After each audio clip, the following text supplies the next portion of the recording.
അത് കഴിഞ്ഞ് 2007 അടൂരിൻ്റെ 4 പെണ്ണുങ്ങൾ എന്ന് പറയുന്ന സിനിമ ഫീച്ചർ ഫിലിം. അതിനുശേഷം 2002 അത്, 2007 4 പെണ്ണുങ്ങൾ. അതിനിടയ്ക്ക് മറ്റേ 4 പെണ്ണുങ്ങളുണ്ട്, പിന്നെ ഒരു പടം കൊണ്ട്. അതെ, അത് രണ്ട് പെണ്ണും അല്ല, ഒരു പെണ്ണും രണ്ടാണ്. അത് രണ്ടും ഏതാണ്ട് ഒരുമിച്ചെടുത്ത സിനിമയാണ്. ഒരു പക്ഷേ അടൂരിന് പൂർണ്ണമായിട്ടും സ്ത്രീകൾ ഒന്നല്ല, ഇത് പറഞ്ഞ പോലെ 4 4 8 എന്നുണ്ടല്ലോ, 4 കഥകൾ വീതം ഓരോ സിനിമയിലും ഉണ്ട്. സ്ത്രീകൾ പൂർണ്ണമായിട്ടും മേധാവിത്വം വഹിക്കുന്ന ഒരു കഥ. സ്ത്രീകളുടെ പ്രശ്നങ്ങൾ, സ്ത്രീകളുടെ പല സാമൂഹ്യ തലത്തിൽ നിന്ന് വരുന്ന സ്ത്രീകളുടെ പല കാഴ്ചപ്പാടിലൂടെ ഈ തമ്മിലെല്ലാം കണക്ട് ചെയ്യുന്ന ഒരു തീം. വാസ്തവത്തിൽ ഇത് അടൂര് ബഷീറിനും സക്കറിയയ്ക്ക് ശേഷം തകഴിയുടെ ആണ് എടുത്തിരിക്കുന്നത് അല്ലേ മറ്റൊരാളുടെ സിനിമ. ഈ തകഴിയുടെ ഏതാണ്ട് 400ഓളം കഥകൾ വായിച്ചിട്ടാണ് ഇവിടെ എത്തിയത്. തകഴി, കുട്ടനാട് എല്ലാമായിട്ട് അടൂരിൻ്റെ ആണെങ്കിലും ഈ പറഞ്ഞ പോലെ സാധാരണ സ്വന്തം കഥകളാണെങ്കിലും ഇവർ രണ്ടുപേരുണ്ടെങ്കിലും ഇത് ഇത്രയധികം കഥകളിൽ നിന്ന് പിന്നെ പരസ്പരം ചേരുന്ന കുറേ കഥകൾ എടുക്കുമായിരുന്നു. എങ്ങനെയായിരുന്നു? അല്ല, അതൊരു വായിച്ച് കുറച്ചൊക്കെ കഥകളൊക്കെ ആദ്യം കയറെടുക്കാനായിരുന്നു ഒരു മനസ്സിലൊരു പ്ലാൻ ഉണ്ടായിരുന്നു. ഇല്ല, കാരണം തകഴിയുടെ ഞാൻ വലിയ നോവലുകളൊന്നും നോക്കിയതേ ഇല്ല. കാരണം അദ്ദേഹം നോവലെല്ലാം സിനിമയായി. അതെ, പിന്നെ ഒരു നോവലെടുത്ത് സിനിമ എടുത്താൽ ശരിയാവത്തില്ല. കാരണം അതിന് നമുക്ക് പിന്നെ വെട്ടിക്കളയാനേ മാത്രമേ അതിനകത്തുള്ളൂ. ഒരിടത്ത് വായിച്ചു കൊണ്ട് വേണ്ടി പറഞ്ഞ കയറിൻ്റെ പ്ലാൻ ഉണ്ടായിരുന്നെങ്കിൽ അത് ഒരുപാട് ക്യാരക്ടേഴ്സ് ഇത്ര അധികം ആയതുകൊണ്ട് ഒരിക്കലും ടീമിൻ്റെതായ ഇല്ല, ആലോചിച്ചില്ല. ഇല്ല. തകഴിയുടെ കഥകൾ അങ്ങനെ സിനിമയായിട്ടില്ല ശരിക്കും പറഞ്ഞാൽ. അധികം നോവലുകളാണ് സിനിമയായിട്ടുള്ളത്. ഇപ്പോൾ ഏണിപ്പടികൾ ഇങ്ങനെ ഉള്ളതല്ലോ, പിന്നെ രണ്ടിടം കഴി മുതൽ ചെമ്മീൻ, ഇങ്ങനെ കുറേ ഉണ്ട്. അപ്പോൾ അദ്ദേഹത്തിൻ്റെ എന്താ പിന്നെ കഥകൾ നോക്കാമെന്ന് ഞാൻ വിചാരിച്ചു. കാരണം അതുവരെ ഞാൻ ഷോർട്സ് ഫിലിംസ് ഒന്നും ഷോർട്ട് ഫിക്ഷൻ ചെയ്തിട്ടില്ല. എന്നാൽ പിന്നെ അതൊന്നും ചെയ്ത് നോക്കാമെന്ന് വിചാരിച്ചു. അത് ദൂരദർശനാണ് അതിന് കാരണക്കാർ. അവർ പറഞ്ഞ ഇന്ത്യയിലെ പ്രധാനപ്പെട്ട റൈറ്റേഴ്സിൻ്റെ അവരുടെ ഒരു ഓണർ ചെയ്യാൻ വേണ്ടിയിട്ട് അവരുടെ ഏതെങ്കിലും കൃതികളെടുത്തിട്ട് ഫിലിം ചെയ്യുക എന്ന് പറഞ്ഞൊരു പ്രോജക്റ്റ് ഉണ്ടാക്കി. അപ്പോൾ എന്നോട് പറഞ്ഞപ്പോൾ എനിക്കത് താല്പര്യം തോന്നിയില്ല ആദ്യം. കാരണം ഈ ദൂരദർശന് വേണ്ടി എടുത്തു കൊടുത്തു കഴിഞ്ഞാൽ അതങ്ങ് അവർ ചിലപ്പോൾ കാണിച്ച് അതങ്ങ് മറക്കും, അത്രേ ഉള്ളൂ സാധനം. ഞാൻ ഇതിൽ താല്പര്യം കാണിക്കാത്തപ്പോൾ അന്നിരുന്ന ഒരു ഡയറക്ടർ ജനറൽ അങ്ങനെ വളരെ നിർബന്ധിപ്പിച്ചു, വളരെ ഇൻസിസ്റ്റ് ചെയ്തേ പറ്റുള്ളൂ, വേറെ അല്ലെങ്കിൽ അങ്ങനെ അതായതെന്നൊക്കെ പറഞ്ഞ് എന്നെ വളരെ പ്രേരിപ്പിച്ചു.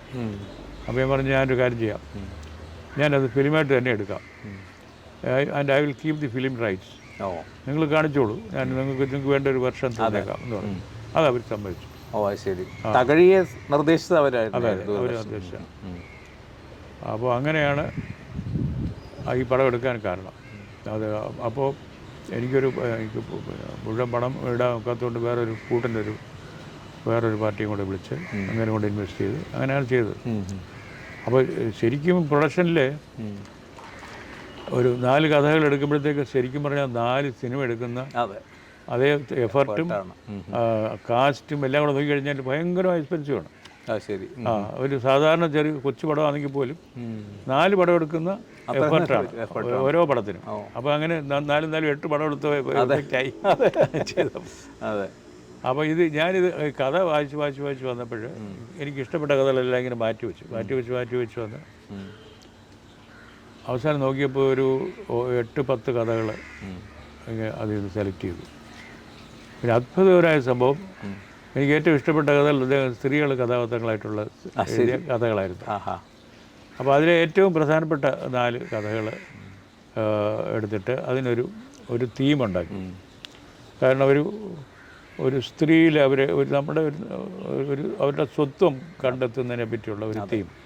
അതിങ്ങനെ പല ഏതാണ്ടൊരു ഓരോ ദശാബ്ദങ്ങളിൽ ജീവിച്ച 4 സ്ത്രീകളുടെ കഥയാണ്. അതിങ്ങനെ പ്രോഗ്രസീവായിട്ട് അത് തമ്മിൽ യാതൊരു ബന്ധമില്ല, കൃത്യമായിട്ടും ഇൻഡിപെൻഡൻ്റ് ആയിട്ടുള്ള കഥകളാണ്.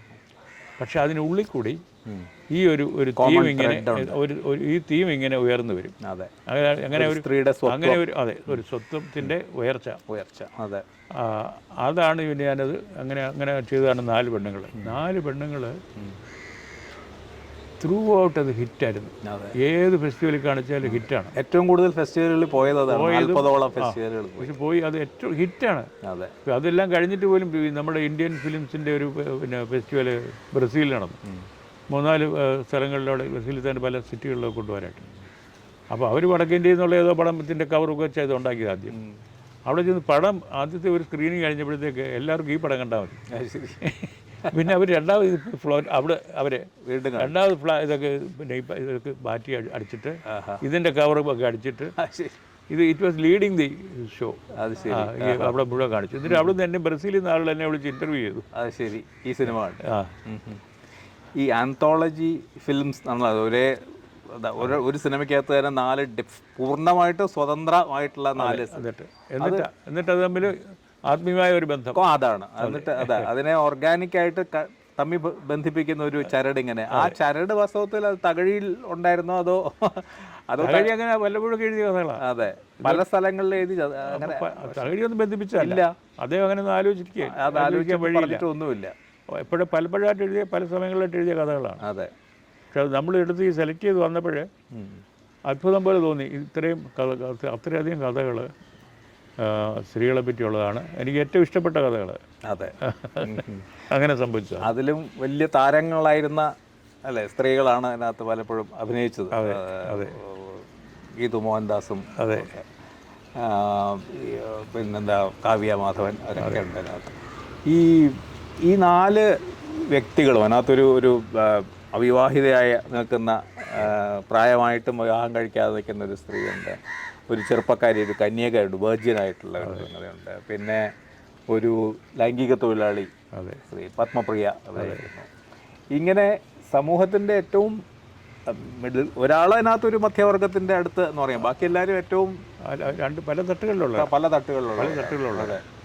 ഈ ഓരോ ഏതാണ്ട് കാലം പറഞ്ഞ പോലെ ഒരു കാലം ഏതാണ്ട് ഒന്ന് തന്നെയാണ് അല്ലേ? അല്ല, ഞാൻ പറഞ്ഞ വർഷങ്ങൾ വ്യത്യാസം എന്ന് വെച്ചാൽ പൊതുവേ ഒരു ഈറ എന്ന് പറയുകയാണെങ്കിൽ ഏതാണ്ട് ഒരു 40 വർഷം അതിനുള്ളിൽ നടക്കുന്നതാണ്. അതെ അതെ. എന്റെ ചേച്ചി മേലാകെ ഒരു കഴപ്പും വേദനയുമാ. ഒന്ന് എവിടെങ്കിലും കിടന്നാ അപ്പം ഉറങ്ങും. എന്നാലും മനസ്സിനൊരു സുഖമാ ചേച്ചി. കൂലി എന്തോ കിട്ടി? കൂലിയൊക്കെ കുറവാ, 1 രൂപ. ഇതിനകത്ത് ഇവരെയൊക്കെ ഈ പത്മപ്രിയ ഇവരെയൊക്കെ തിരഞ്ഞെടുക്കുന്നതിന് എന്തെങ്കിലും ഒരു അടൂരതിന് മുമ്പ് തന്നെ എങ്ങനെയാണ് അതിൻ്റെ ഒരു ഡിസിഷൻ പ്രോസസ്സിലേക്ക്? അതുപോലെ എനിക്ക് പിന്നെ ചില പടങ്ങളെ കണ്ടിട്ട് വളരെ താല്പര്യം തോന്നിയ ഒരു ആർട്ടിസ്റ്റായിരുന്നു. അതുപോലെ തന്നെയാണ് കാവ്യ മാധവന്, പിന്നെ ഗീതു മോഹൻദാസ്, ഇവരെല്ലാം വളരെ ത്രില്ലായിട്ടാണ് വന്നത്. ഞാൻ വിളിച്ചപ്പോഴേ ആ ത്രില്ല് അതിനകത്തുണ്ട്. അതെ അതെ. അവർ പുറത്തിറങ്ങിയതും കട്ടിലേക്ക് കയറി കിടപ്പുമായി.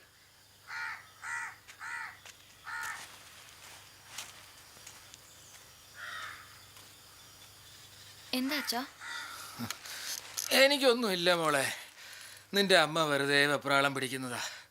എനിക്കൊരു തലകറക്കം സ്ഥിരമായിട്ടുള്ളതാണല്ലോ, അങ്ങനെ തോന്നിയപ്പോൾ വന്ന് കിടന്നതാ. നല്ലോണം. പിന്നെ ഇവിടെ ജതിൻ ദാസിന്റെ മകള് നന്ദിദാസ് കുറെ കാലം എന്നോട് പടത്തിൽ അഭിനയിക്കണം എന്ന് എന്നോട് ഇങ്ങനെ പറഞ്ഞുകൊണ്ടിരിക്കുകയായിരുന്നു. അപ്പോൾ ഞാൻ നന്ദിതയ്ക്ക് പറ്റിയ റോളുണ്ട്, ഞാൻ വിളിക്കുകയാണെന്ന് പറഞ്ഞ് വിളിച്ചു.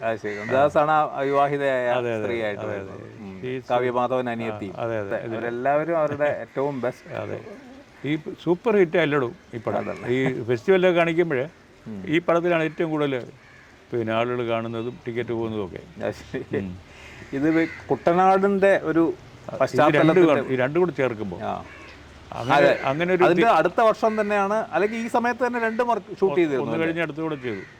2 ആണും അല്ല, 1 പെണ്ണും 2 ആണും. അതെ, അതാ. പിന്നെ 8 ഷോർട്ട് ഫിലിംസ് ആണ്. 8 ഷോർട്ട് ഫിലിംസ് ആണ്. ഇത് ചേർത്ത് വെച്ചാൽ കുട്ടനാടിന്റെ കഥയാണ്. അതെ, ഒരു കാലഘട്ടത്തിൽ അതിനകത്ത് ഈ കൃഷിയുടെ പല ഭാഗങ്ങൾ കാണിക്കുന്നുണ്ട്. വിതയ്ക്കുന്നത്, കൊയ്യുന്നത്, ഇങ്ങനെയുള്ള ഭാഗങ്ങളുണ്ട്. അതെല്ലാം കൂടെ ചേർത്ത് വെച്ച് കഴിഞ്ഞാൽ ഹോൾ അവരൊരു പിന്നെ ഒരു സൈക്കിൾ ഓഫ് ആക്ടിവിറ്റി ഉണ്ടല്ലോ, നമ്മൾ ഗ്രാമത്തിൽ കാണുന്നത്, അത് കവർ ചെയ്ത് വരുന്നു. അതെ അതെ, അങ്ങനെ ചെയ്തിരിക്കുന്നത്.